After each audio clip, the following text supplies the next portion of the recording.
Hi hello friends, welcome to NBK channel. ఈరోజు వీడియోలో నేను మీకు ఇలా నల్లబడిన వెండి సామాన్లను మనం ఇంట్లోనే ఎలా తెల్లగా పాలిష్ చేసుకోవాలో చేసి చూపించబోతున్నాను ఫ్రెండ్స్. ఈ వీడియో చూడబోయే ముందు మీరు కనుక ఫస్ట్ టైం నా ఛానల్ని చూస్తున్నట్లయితే సబ్స్క్రైబ్ చేయండి, పక్కనే ఉన్న బెల్ ఐకాన్ని క్లిక్ చేయండి. అలా బెల్ ఐకాన్ని క్లిక్ చేయడం వల్ల నేను రెగ్యులర్గా పెట్టే వీడియోస్ అప్డేట్స్ మీకు వస్తాయి. వీడియోస్ అప్డేట్స్ రావడం వల్ల నా వీడియోస్ని మీరు చూడొచ్చు అన్నమాట రెగ్యులర్గా. వెండి సామాన్లను పాలిష్ చేయడానికి శనగపిండి మరియు నిమ్మకాయలను ఉపయోగిస్తున్నాను.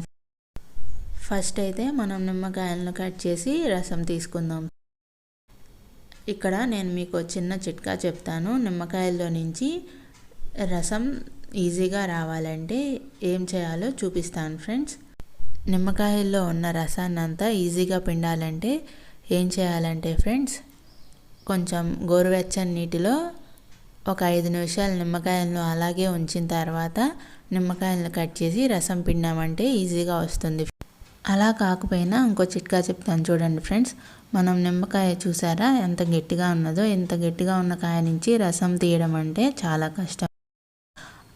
అలా గట్టిగా ఉన్న కాయని మనం ఇలా నేల మీద చేత్తో కొంచెం సేపు ప్రెస్ చేస్తూ అటు ఇటు ఇలా అన్నామంటే కాయ అనేది ఇలా సాఫ్ట్గా అయిపోతుంది ఫ్రెండ్స్. ఇలా సాఫ్ట్గా ఉన్న కాయలో నుంచి రసం పిండడం అనేది చాలా ఈజీగా పని అయిపోతుంది. చూసారు కదా కాయ ఎంత సాఫ్ట్గా అయిపోయిందో. ఈ కాయను చూసారు కదా ఫ్రెండ్స్ ఎంత గట్టిగా ఉన్నదో. ఇంత గట్టిగా ఉన్న కాయలో నుంచి రసం పిండడం అంటే చాలా కష్టం అయిపోతుంది. ప్రెస్ చేసిన నిమ్మకాయ చూసారు కదా ఫ్రెండ్స్ ఎంత సాఫ్ట్గా ఉన్నదో. ఇదేమో ప్రెస్ చేయని నిమ్మకాయ చూసారు కదా ఎంత హార్డ్గా ఉన్నదో. సో ఈసారి నిమ్మకాయను ఎప్పుడైనా పిండేటప్పుడు నేను చూపించిన విధంగా ప్రెస్ చేసి ఇలా ఈజీగా చేత్తో అయినా నిమ్మకాయలో ఉన్న రసాన్ని అంతా పిండేయచ్చు ఫ్రెండ్స్. ఇలా నిమ్మకాయలో ఉన్న రసాన్ని అంతటిని పిండిన తర్వాత ఇప్పుడు ఒక పెద్ద బౌల్ తీసుకుందాం ఫ్రెండ్స్. ఆ పెద్ద బౌల్లో నేను శనగపిండిని యాడ్ చేస్తున్నాను. శనగపిండి యాడ్ చేసిన తర్వాత మనం నిమ్మకాయలో నుంచి రసం తీసి పెట్టుకున్నాం కదా ఫ్రెండ్స్, ఆ నిమ్మకాయ రసంని కూడా యాడ్ చేసి శనగపిండితో మిక్స్ అయ్యేలా ఇలా మిక్స్ చేసుకొని పక్కన పెట్టుకోవాలి. శనగపిండికి కొంచెం నిమ్మరసం ఎక్కువ యాడ్ చేసినా పర్లేదు ఫ్రెండ్స్. ఇందాక మనం నిమ్మకాయ పిండగా నిమ్మకాయ తొక్కులు ఉంటాయి కదా ఫ్రెండ్స్, ఆ తొక్కుల్ని కూడా పడేయకుండా మనం కడగాలనుకున్న వెండి సామాన్లకి ఇలా నిమ్మకాయ తొక్కుని వెనక్కి అని వెనక్కన్న నిమ్మకాయ తొక్కుతో గ్లాసు బయట లోపల అంతా రుద్దుకోవాలి ఫ్రెండ్స్. అదేవిధంగా మిగిలిన సామాన్లకు కూడా ఇలా నిమ్మకాయ తొక్కుతో రుద్దేసి పక్కన పెట్టుకోవాలి. నిమ్మకాయ తొక్కుని రుద్దడం అయిన తర్వాత మనం మిక్స్ చేసి పెట్టుకున్నాం కదా ఫ్రెండ్స్ శనగపిండి నిమ్మకాయ రసం మిశ్రమం, ఆ మిశ్రమాన్ని ఇలా వెండి వస్తువులన్నింటికి పట్టించేసి పక్కన పెట్టుకోవాలి. ఇలా పట్టించిన తర్వాత ఒక 5 నిమిషాలు పక్కన పెడదాం ఫ్రెండ్స్.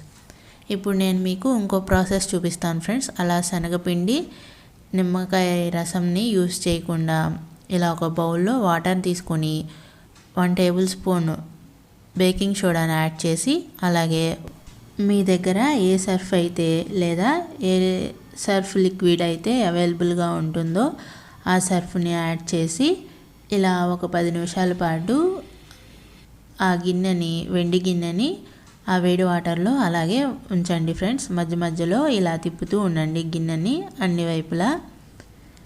ఈ 10 నిమిషాలు అయ్యేలోపు ఇందాక మనం శనగపిండి అంతా అప్లై చేసి పెట్టుకున్నాం కదా ఫ్రెండ్స్ గ్లాసుకిను దీపారాధన కుందికి, అది కడగడం మొదలు పెట్టాను అనమాట. ఇలా శనగపిండిని అంతటిని ఒకసారి రుద్దేసి చూసారు కదా చిన్నగా షైన్ వచ్చింది. ఇప్పుడు అలా శనగపిండితో ఒకసారి కడిగిన తర్వాత సోప్తో కూడా ఒకసారి కడగండి ఫ్రెండ్స్. చూసారు కదా షైన్గా ఉంది కదా ఫ్రెండ్స్. ఇప్పుడు గ్లాసును కూడా అలాగే కడుగుదాము. శనగపిండిని అంతటిని ఒకసారి రుద్దేసి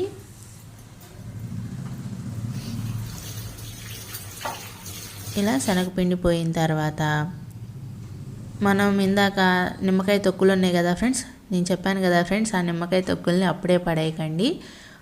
ఆ నిమ్మకాయ తొక్కుకి కొంచెం సాల్ట్ని అద్ది ఇలా గ్లాసుని తోమండి. అలా తోమినా కూడా వెండి బాగా కలర్ వస్తుంది ఫ్రెండ్స్. చూసారు కదా గ్లాస్ ఎంత మెరుస్తూ షైన్గా వచ్చిందో చూడండి ఫ్రెండ్స్. ఇప్పుడు ఆ వేడి నీళ్ళలో నుంచి గిన్నెను తీసి అదేవిధంగా మళ్ళీ నేను నిమ్మకాయ తొక్కుని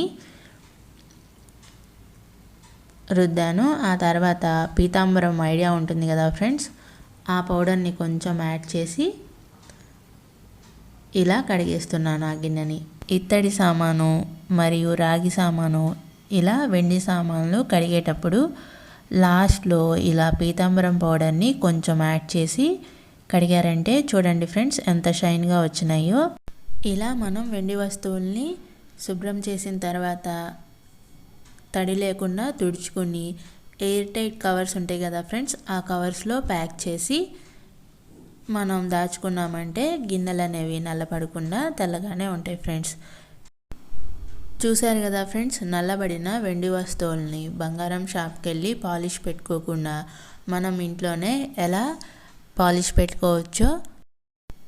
మీకు కనుక ఈ వీడియో నచ్చినట్లయితే ఒక లైక్ కొట్టండి ఫ్రెండ్స్. అలాగే మరిన్ని వీడియోస్ కోసం నా ఛానల్ని సబ్స్క్రైబ్ చేసి చూస్తూ ఉండండి.